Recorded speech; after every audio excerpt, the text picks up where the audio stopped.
Hello friends, let us now learn the classification of heart failure. Heart failure can be divided into two types. Okay, one we have heart failure with preserved ejection fraction. Second, we have heart failure with reduced ejection fraction. Heart failure with preserved ejection fraction are diastolic heart failure, whereas with reduced ejection fraction is systolic heart failure. With preserved ejection fraction, that is more than 50% ejection fraction. In reduced ejection fraction, the ejection fraction is less than 40%.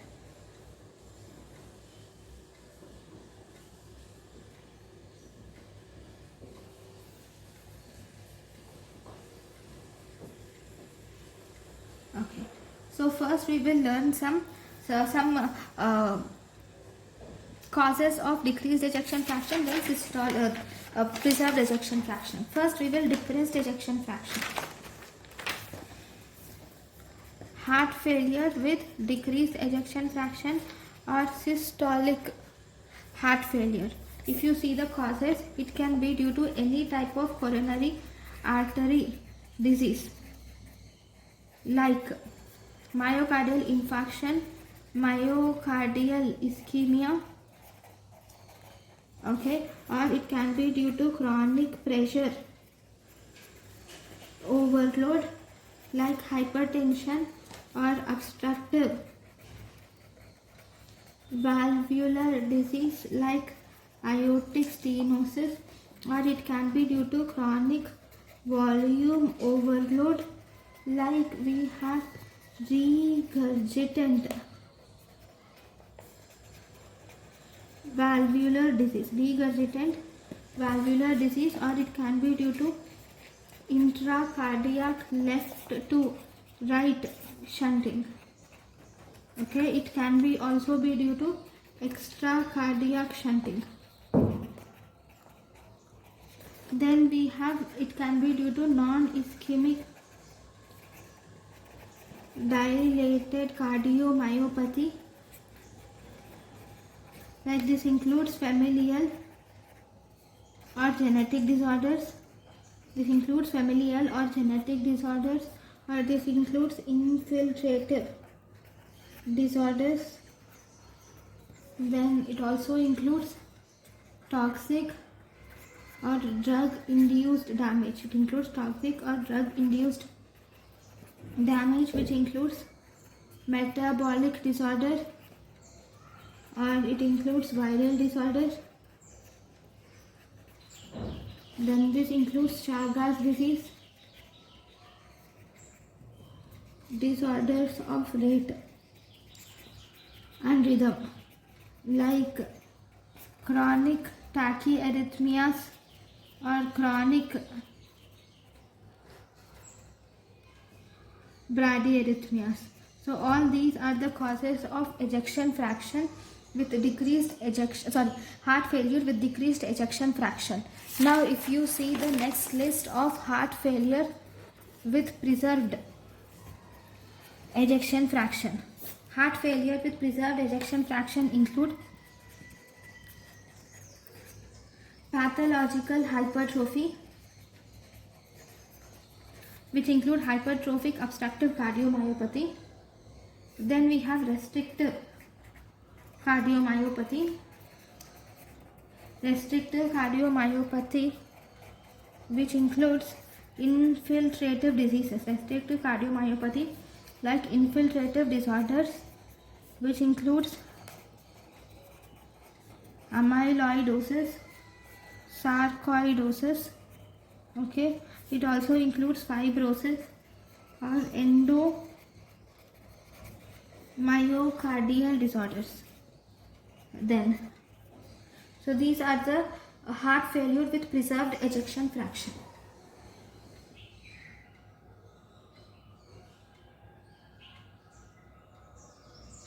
Okay, so what happens? What are the features? So whenever there is heart failure will result in pulmonary venous hypertension will increase. Because of heart failure, there will be increase in pulmonary venous hypertension. There will be increased pulmonary capillary pressure, which leads to interstitial edema, which will lead to alveolar edema, which can lead to pleural effusion, can also cause. Okay. So, what do you see in chest X-ray findings? So, if you see in the diagnosis, you will do chest X-ray. So, in the chest X-ray, you will see the signs of pulmonary hypertension. You will see signs of pulmonary venous hypertension, which includes, you will see that there will be vascular redistribution, okay, where you will see presence of upper lobe. You will see presence of upper lobe venous distension will be seen.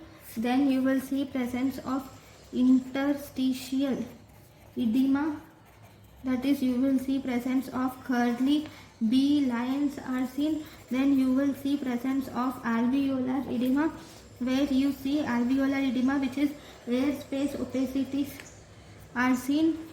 And you will see perihilar bat wing distribution. You will see, and this will clear rapidly with diuretics. Then you will also see presence of pleural effusions. Okay, so these are the main important things which you see on chest X-ray. In pleural effusion, you will see blunting of cardiophrenic angles are seen.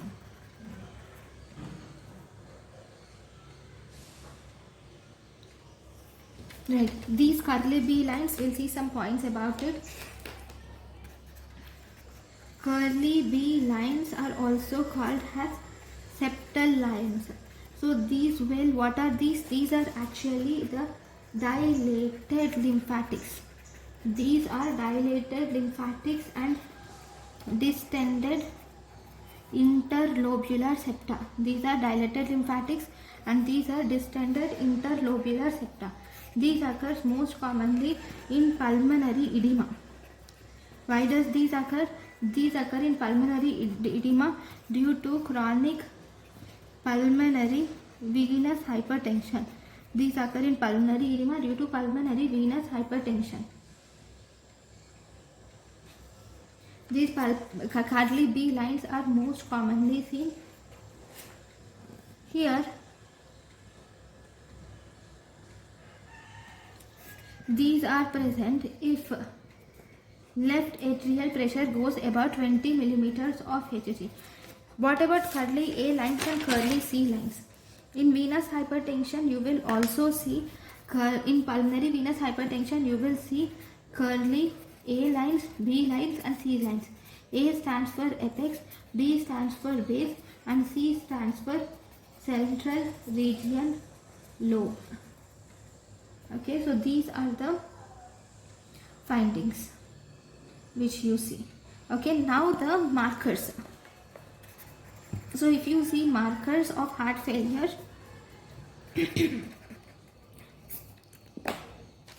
so we have brain natriuretic peptide. This brain natriuretic peptide is best. It is best for prognosis, it is best for diagnosis and also for therapy, and it has good therapeutic values also.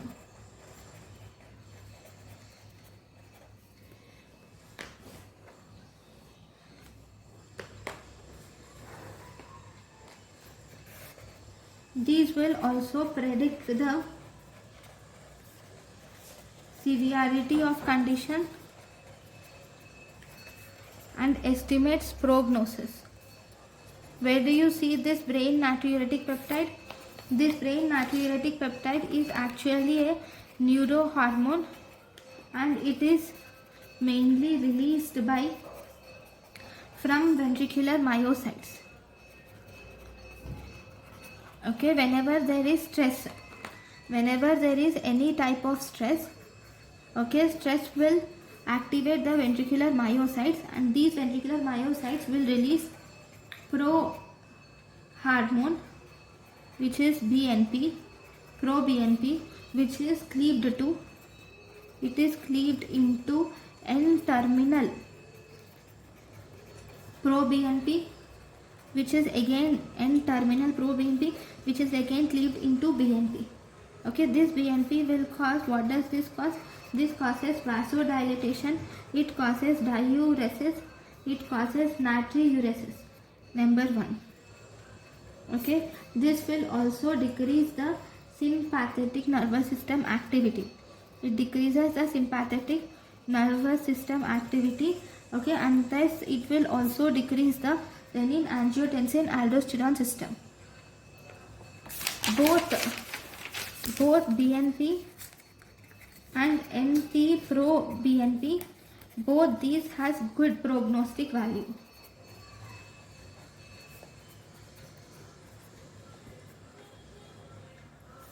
If they have higher values, if the patient has higher values on admission, higher values of this pro-BNP or BNP on admission, then they have worse prognosis.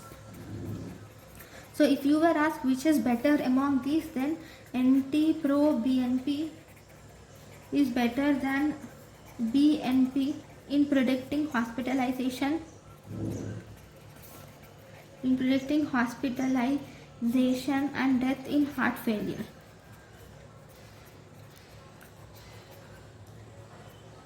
Next, these markers are used as independent mortality predictors in patients with in patients with congestive heart failure. These are independent mortality preventer. And then if you see NT-pro BNP values less than 300, should be less than 300 milligram per picogram per ml. There are also other markers. If you see, we also have other markers like endothelin 1, we have atrial natriuretic peptide, and we also have adrenomedullin. Okay, this atrial natriuretic peptide, it is actually released from atrial myocytes. When is it released? It is released whenever there is distension of atria, will release this atrial natriuretic peptide. Then if you were asked one important question, so this about this endothelin, if you see endothelin, this endothelin is actually the best marker to correlate. This endothelin is the best marker to correlate with pulmonary vascular resistance. It is the best marker to correlate with pulmonary vascular resistance. Correlate pulmonary vascular resistance in heart failure patients. Why? Because this endothelin is actually, it is released from pulmonary vascular endothelium. Okay, and this endothelin is also a potent pulmonary, endothelin 1 is a potent pulmonary vasoconstrictor. These are the main important markers. Now, after markers, if you see other important things, blood urea nitrogen is increased, especially in pre-renal. Okay, if you see ECG chamber, ECG, the chambers become hypertrophied, and you will see ischemia or infarction is seen.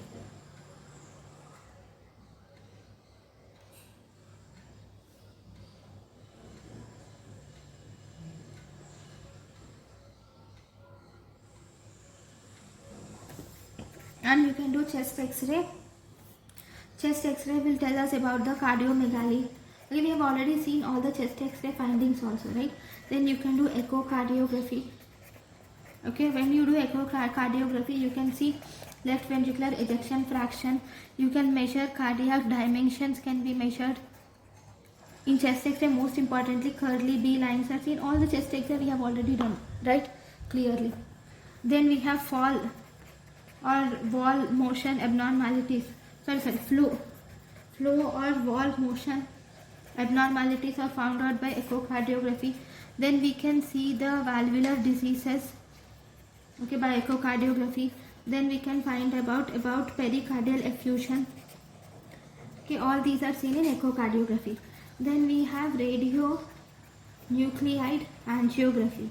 In radionuclide angiography, you can learn about left ventricular ejection fraction. Okay, you can do myocardial perfusion scintigraphy is done. Myocardial perfusion scintigraphy is done with using thallium or sestamibie SPECT scan.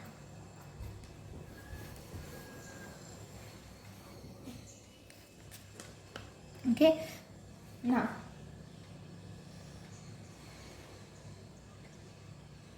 thank you for watching.